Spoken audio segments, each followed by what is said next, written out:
Quels sont les risques de l'endogamie ou de l'inceste? Est-il vrai que des empires entiers sont tombés à cause de cette pratique? C'est de cela et d'autres sujets dont nous allons discuter dans ce rapport.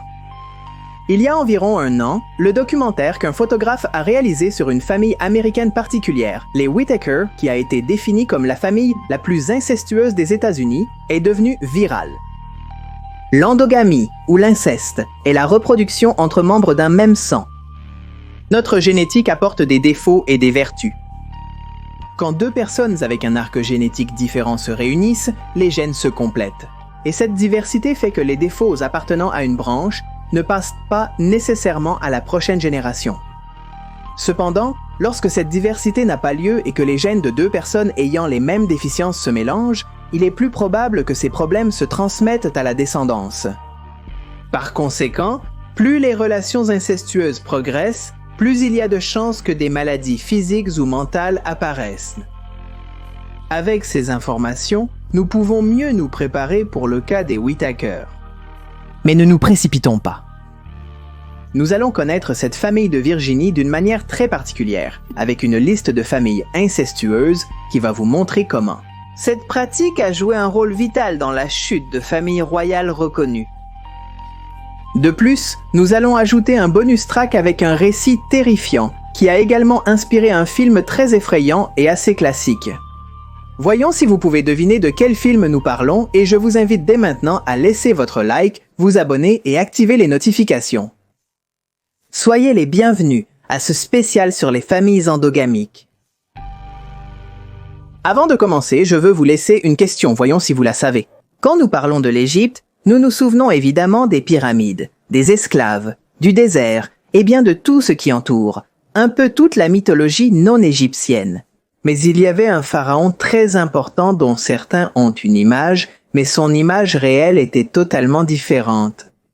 Une personne qui est née avec beaucoup de défauts, avec beaucoup de déformations et qui a dû marcher en s'appuyant sur des cannes et est morte très très jeune. Savez-vous de quel pharaon nous parlons? Je le mentionne car il était clairement le fruit de la consanguinité, ce qui explique son destin tragique. Si vous savez quel pharaon je suis en train de nommer maintenant, je vous invite à laisser votre commentaire ici en dessous et je vous invite également, bien sûr, à laisser des suggestions pour de possibles futures vidéos. Et maintenant, sans plus tarder, commençons.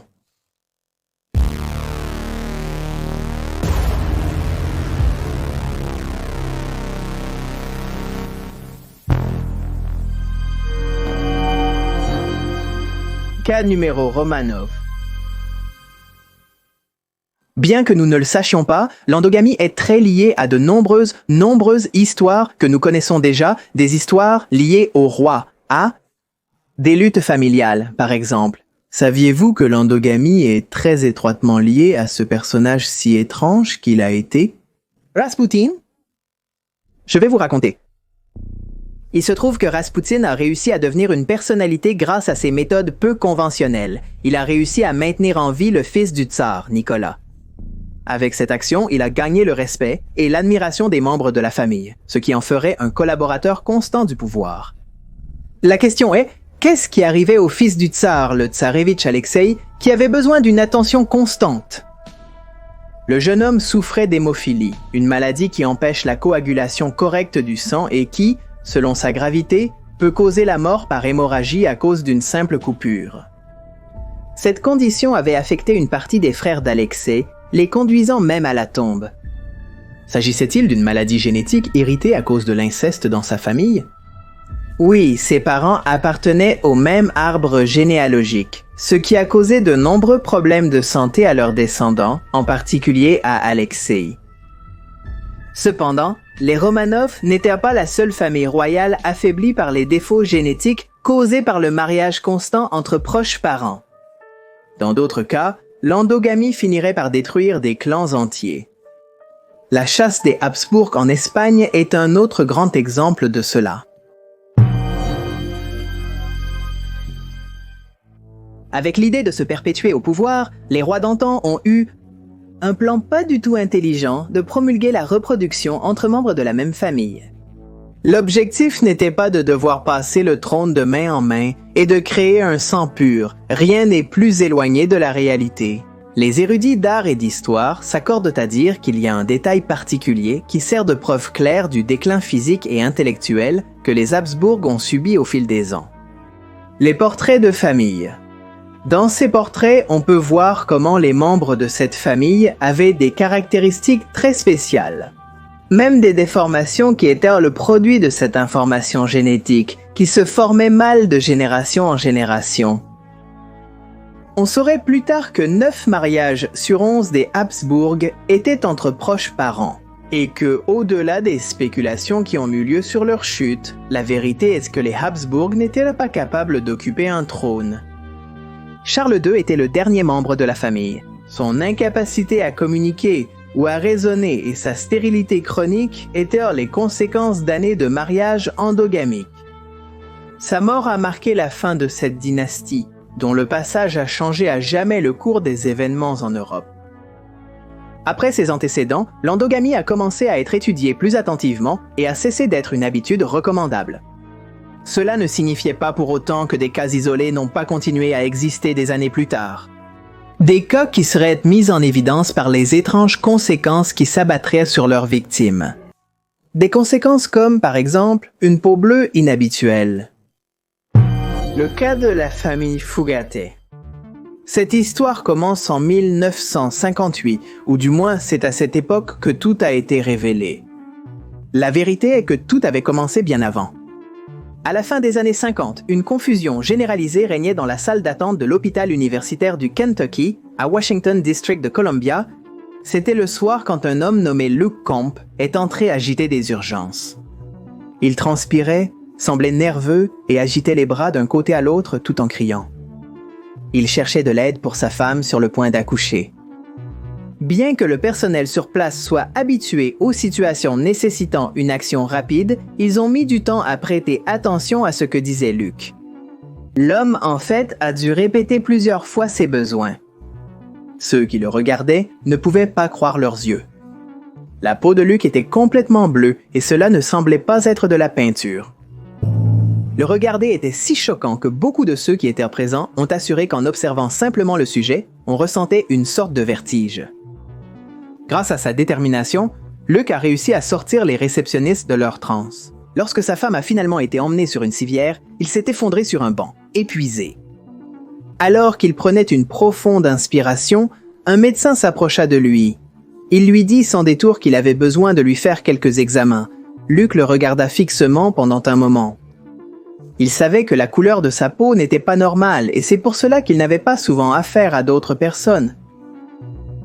Avec une certaine résignation, il a laissé qu'on lui prenne du sang et qu'on le promène à travers une série d'appareils dont il n'a pas vraiment compris ce qu'ils étaient censés faire.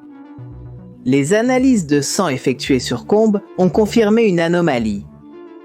L'homme bleu, comme on l'a connu lorsque son cas a atteint la presse, souffrait d'une maladie héréditaire très rare, appelée méthémoglobinémie. Ce trouble provoque chez ceux qui en souffrent cette étrange coloration similaire à celle des états d'hypothermie. Et pour quelle raison?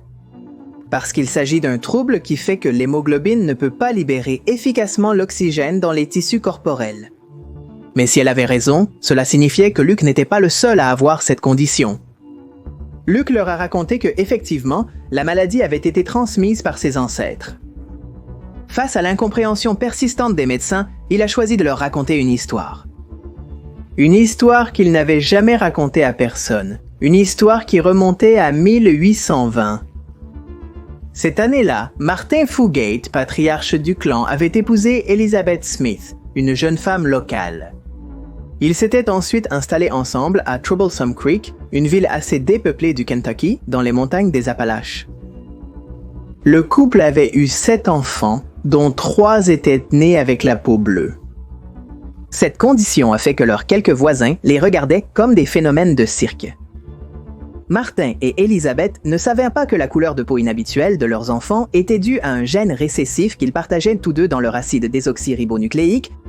C'était une rareté, certes, mais avec une ouverture reproductive, le problème ne se transmettrait pas à la descendance. La question est, pourquoi la teinte bleue était-elle parvenue jusqu'à Luke Simple? Fatigués d'être pointés du doigt dans la rue, les Fugatés s'étaient de plus en plus isolés. Au fil du temps, ils se sont coupés du monde extérieur. Les 7 frères ont commencé à avoir des relations entre eux et la peau bleue a peu à peu commencé à se multiplier dans cette famille. À ce moment-là, la rumeur courait comme s'il s'agissait d'une légende urbaine, que des personnes bleues vivaient dans les montagnes. Après que Luke ait raconté cela, il a été prouvé que plus d'une centaine de personnes de la famille avaient encore la peau de cette couleur. Une fois que l'endogamie a pris fin et que la famille a commencé à s'ouvrir, l'altération génétique a disparu, laissant le Kentucky sans ses célèbres hommes bleus. Cette histoire a une fin heureuse, mais celle qui suit est un peu plus macabre. Cas numéro 2, la famille Colt. Ce cas s'est déroulé en Australie et a choqué le monde en 2012. L'horreur a été découverte lorsqu'un groupe de policiers a été alerté par un établissement précaire qui se trouvait dans un champ isolé situé dans la zone rurale de Victoria, en Nouvelle-Galles du Sud. Selon les plaintes, il y avait des tentes et un groupe d'enfants vivaient dans des conditions insalubres. Les officiers se sont rendus sur place avec des travailleurs sociaux. Ils savaient qu'ils trouveraient un paysage décourageant, mais rien ne les a préparés à ce qu'ils ont trouvé sur les terres qui avaient été prises par Tom Colt et son clan. Les nouveaux arrivants ont découvert qu'il y avait là une trentaine d'adultes en situation de marginalité extrême et une douzaine d'enfants pratiquement abandonnés, certains d'entre eux avec des déformations et des handicaps. Selon ce qui serait consigné dans les procès-verbaux, on pouvait voir que les petits n'avaient jamais vu une personne en dehors de leur cercle intime. Ils savaient à peine parler, ils faisaient leurs besoins dans la nature. Ils ne connaissaient pas les brosses à dents et se lavaient avec un seau d'eau qui était déjà épaisse de saleté. Il était évident qu'ils n'étaient pas scolarisés et qu'au moins 7 d'entre eux avaient de graves difficultés cognitives. Le lieu était rempli de sacs poubelles. Il y avait une odeur nauséabonde et la connexion électrique était précaire et menaçait de provoquer une sorte d'accident fatal. Les adultes ont été aussitôt emprisonnés et interrogés. Il a été découvert que beaucoup d'entre eux avaient de graves déficiences et l'origine de toute l'horreur a également pu être corroborée. Tom Colt avait eu plus de 10 enfants avec sa femme, June. Il avait ensuite abusé de ses filles, qui avaient eu plus d'enfants, qui plus tard ont commencé à avoir des relations entre leurs propres frères et sœurs. Les Colt étaient manipulés par Tom, qui avait créé une sorte de secte avec plus de 38 membres portant ses propres gènes. Mais il faut préciser que lorsque tout cela a été découvert, Tom Colt était déjà mort depuis 3 ans. Toutes les preuves pointent vers une relation incestueuse, intragénérationnelle et d'abus intrafamilial. Un tribunal pour mineurs a rendu un verdict incontestable sur l'affaire. Le même verdict a également noté qu'il n'y avait aucune possibilité réelle de rendre aucun des enfants à leurs parents. Le schéma établi par la justice australienne montre qu'il y avait 4 générations d'inceste vivant ensemble, parmi lesquelles il y avait 14 mineurs, arrière-petits-enfants et petits-enfants de Tom Colt. 8 membres de la famille Colt ont été poursuivis pour inceste, abus sur mineurs, indécence envers un enfant et parjure. Cependant, sur les 80 chefs d'accusation présentés, presque aucun n'a abouti et à ce jour, seuls 4 Colt restent derrière les barreaux. Certains des enfants sont actuellement dans des familles d'accueil, tandis que d'autres suivent des programmes de traitement psychologique. Selon certains rapports, il est possible que d'autres membres de la famille Colt aient échappé aux raids de la police qui les a arrêtés et soient, depuis lors, fugitifs aux États-Unis, vivant toujours dans une communauté fermée et se reproduisant entre eux. Selon certains témoignages non officiels, ils travailleraient dans des spectacles de monstres. Et si nous parlons de monstres, faut-il revenir à Mark Laita et les Whittaker? Et c'est ainsi que notre histoire revient au début. Mark Laita est un producteur et photographe américain, et l'un de ses projets consiste à photographier des personnes de différentes classes sociales, exerçant différents métiers et ayant divers traits distinctifs. Ce qui a commencé par une recherche de freaks s'est terminé par un échantillon de la diversité des êtres humains que l'on peut rencontrer. Des êtres humains qui, de l'extérieur, sont déjà différents et qui souvent représentent leur environnement par leurs manières, gestes ou vêtements. L'idée de ce projet était de montrer comment les portraits sont capables de rendre compte de bien plus que les particularités d'un visage. C'est alors qu'un officier de police qui connaissait son travail l'a contacté et lui a dit qu'il devait se rendre en Virginie occidentale, plus précisément à un village appelé Odd. Il y avait là, selon l'agent, des personnes dont l'histoire pourrait les intéresser. Il a souligné qu'il était nécessaire qu'il apporte la caméra car il allait voir des choses difficiles à croire. Cédant à la curiosité, Laïta a suivi les instructions données par l'officier. Il a emprunté une route rurale et est arrivé dans un petit village. L'officier lui avait donné une adresse précise et un nom de famille, la famille Whittaker. Force est de constater que les débuts ont été difficiles. Lorsque Laïta s'est approchée de la maison indiquée, elle a remarqué quelque chose d'étrange à l'intérieur. Il semblait qu'il y avait un homme là-bas qui ne communiquait rien de plus et rien de moins qu'avec des aboiements. Cependant, avant qu'elle puisse se demander ce qui se passait, un voisin l'a réprimandé avec une arme et lui a dit de laisser les Whittaker tranquilles. L'État a dû insister pour que l'autre croie qu'il n'avait pas de mauvaises intentions. Cependant, avant qu'il puisse finir de s'expliquer, on pouvait voir que de la maison de la discorde sortaient des hommes qui avaient clairement des déformations physiques. Ils semblaient en colère et bien qu'ils balbutiaient, le message qu'ils professaient était clair. Ils n'étaient pas contents de la présence du photographe. L'État a dû partir à cette occasion, mais il n'a pas tardé à découvrir la raison pour laquelle la famille était si violente. Ils en avaient assez que les gens viennent à leur porte pour se moquer de leurs conditions. L'État voulait connaître les causes de ces conditions, mais personne n'a pu lui fournir de réponse. D'une manière ou d'une autre, l'homme s'est obsédé par ces personnes et les a revisitées, cette fois escortées par la police. Il avait appris qu'un membre du clan était mort récemment. Il a alors proposé à la famille de prendre des photos pour décorer les funérailles du parent décédé. Les autres ont eu du mal à le comprendre, mais une fois qu'ils l'ont fait, la tension a commencé à diminuer entre eux. Après cette première visite, Laïta a entretenu une relation fluide avec les Whittaker qui n'ont fait qu'accroître leur confiance en lui avec le temps. C'est ainsi qu'est arrivé Inbred Family, The Whittakers, un documentaire que Laïta diffuserait sur les Whittaker sur sa chaîne YouTube. Dans ce film, on a pu faire connaissance avec 4 membres des Whittaker: Betty, Lauren, Ray et leur cousin Timmy. Un an après la première en 2021, Betty a dit au cinéaste que ses parents, effectivement, étaient apparentés, ils étaient cousins germains doubles. Après cette confession, il n'y avait aucun doute que les anomalies, tant mentales que physiques dans la famille, étaient en grande partie dues à cet inceste. Certains ont regardé l'œuvre de Laïta avec voyeurisme, cherchant des monstres dans ces personnes.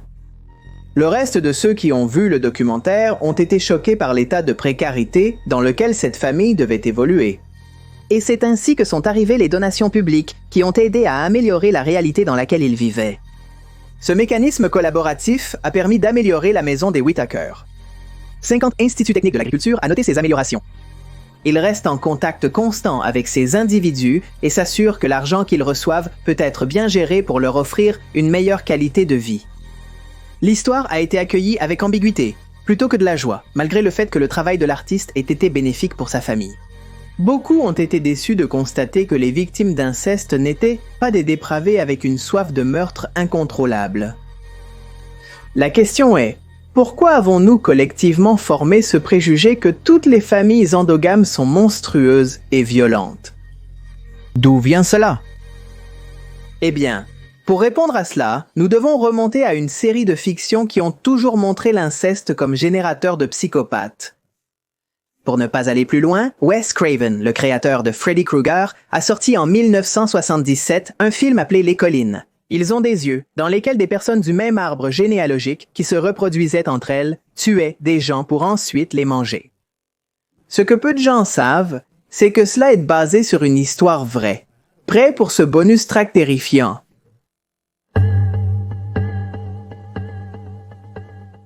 Ce supplément destiné aux courageux est apparu entre 1550 et 1600. On suppose qu'à un moment donné, pendant ces années, un garçon nommé Sweeney Binny Sweeney est né en Écosse. Il faisait partie d'une famille pauvre, et bien qu'il se caractérisait par son grand sourire quand il était petit en grandissant. Il serait rappelé comme un terrible monstre. L'enfant n'a pas tardé à apprendre, par une nécessité précoce, le métier de sa famille. Très jeune, il était déjà reconnu comme un poseur de toits et un creuseur de tranchées. Il n'est pas nécessaire de préciser qu'à cette époque, ces travaux nécessitaient un grand effort physique et étaient de plus précarisés. Généralement, ils étaient réalisés par des personnes de classe inférieure, qui étaient soumises à un esclavage déguisé de la part des familles riches.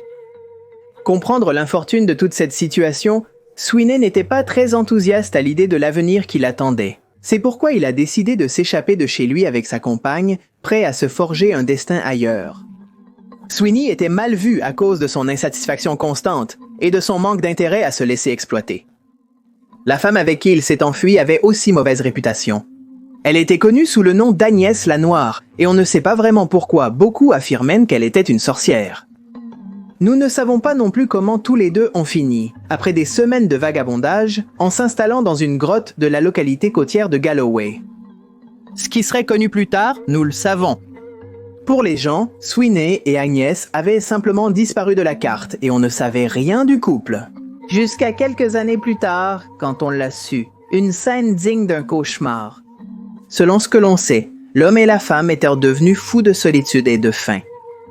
Un jour, ils étaient sortis de leur grotte et avaient tué un voyageur pour se nourrir de lui. Ce voyageur disparu fut rapidement suivi par d'autres. Ces années-là, la légende a commencé à se répandre que les imprudents étaient emportés par les forces de l'au-delà lorsqu'ils s'aventuraient sur des chemins interdits. Une histoire qui a donné à Sweeney et à sa femme un écran derrière lequel cacher leurs crimes. Lorsque le nombre de disparus n'a pas cessé d'augmenter au fil des mois, l'alarme a donné lieu à une hystérie collective.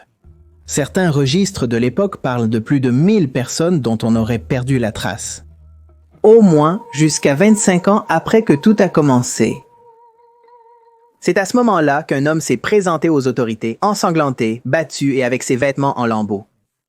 Avec un fil de voix, il a dit aux officiers de service qu'un couple l'avait attaqué lui et sa compagne sur un chemin. Après les avoir maîtrisés, il les avait conduits dans une grotte. Il avait réussi à s'échapper, mais avait vu comment il commençait à manger sa femme. Les officiers savaient que c'était l'indice qu'ils avaient toujours attendu, et immédiatement, 400 hommes en uniforme se sont déplacés vers la cachette mentionnée. Ce qu'ils trouveraient, les laisserait paralysés. En effet, il y avait une grotte et le cadavre d'une femme, mais les auteurs n'étaient pas seulement un couple. Le clan était d'environ 50 personnes. Sweeney et Agnès avaient eu des enfants et avaient ensuite eu des enfants avec leurs enfants. Le résultat, une suite de personnes avec des déficiences intellectuelles notables et une violence explicite qui se comportaient comme des animaux. Ils vivaient tous à l'état sauvage, entourés de restes humains en décomposition. Sweeney Bean et sa famille ont été forcés de creuser des tombes pour les victimes. Et après avoir déclaré les coupables de multiples meurtres, de cannibalisme, de blasphème et de nombreux autres crimes, ils ont été exécutés. L'histoire est terrible et encore aujourd'hui on discute de sa véracité. Alors que beaucoup s'accordent à dire qu'il existe des registres de l'époque qui soutiennent toute l'histoire, beaucoup d'autres soutiennent que nous sommes peut-être face à une fausse nouvelle qui avait pour but évident de diffamer les candidats écossais au trône d'Angleterre. Que pensez-vous de cette histoire? Est-ce une farce ou une réalité?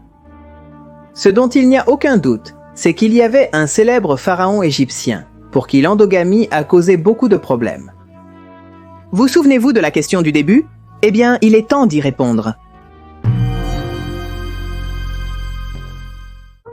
La plupart d'entre nous ont entendu parler de Toutankhamon. Certains connaissent son histoire, sa signification pour sa dynastie et son héritage.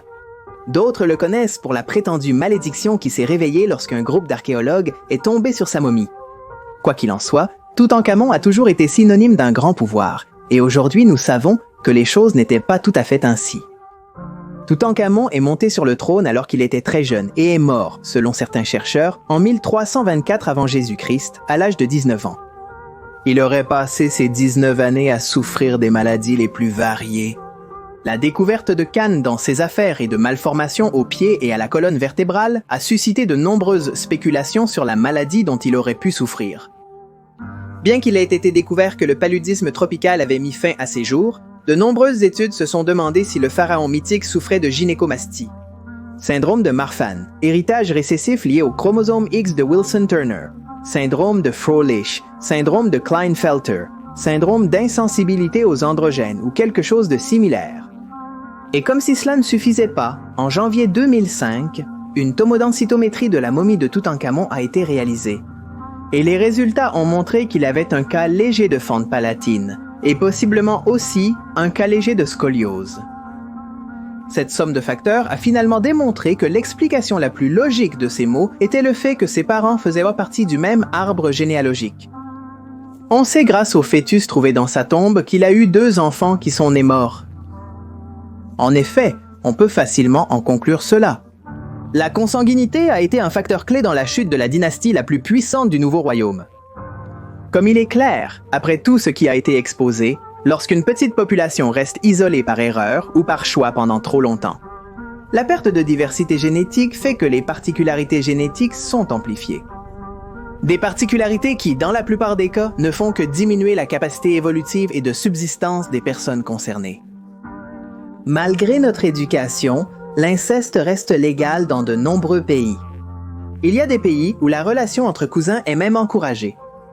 Dans certains pays, les relations familiales sont autorisées, mais pas le mariage entre membres de la même famille.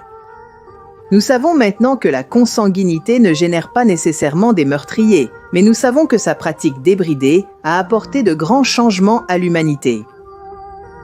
Beaucoup soutiennent que c'est ce qui a fait que l'inceste a été diabolisé et est devenu tabou ces derniers temps. Les humains choisissent souvent le chemin le plus court, malgré notre évolution. Et nous pensons qu'il est préférable de générer une peur plutôt que de donner un argument cohérent. C'est tout pour la vidéo d'aujourd'hui et j'espère que ce spécial sur les familles endogames vous a intéressé, un sujet différent de d'habitude. On m'a commenté différents cas, on me l'a demandé, alors j'ai dit que se passerait-il si au lieu de faire différentes vidéos, nous en faisions une seule, condensant tous les cas. J'espère donc que cela vous a plu. Je remercie tous les membres de Magnus Mephisto présents à mes côtés, car c'est grâce à eux que nous pouvons réaliser ces vidéos qui sont souvent démonétisées et cachées dans les recommandations de YouTube. Si votre nom apparaît ou si vous souhaitez collaborer avec la chaîne pour accéder à des vidéos sans censure ni publicité, 24 heures avant le reste, il suffit de cliquer sur le bouton qui dit « Rejoindre » ici en dessous. N'hésitez pas à liker, vous abonner et laisser des suggestions pour les prochaines vidéos. Magnus Mephisto, à la prochaine fois. Au revoir, au revoir.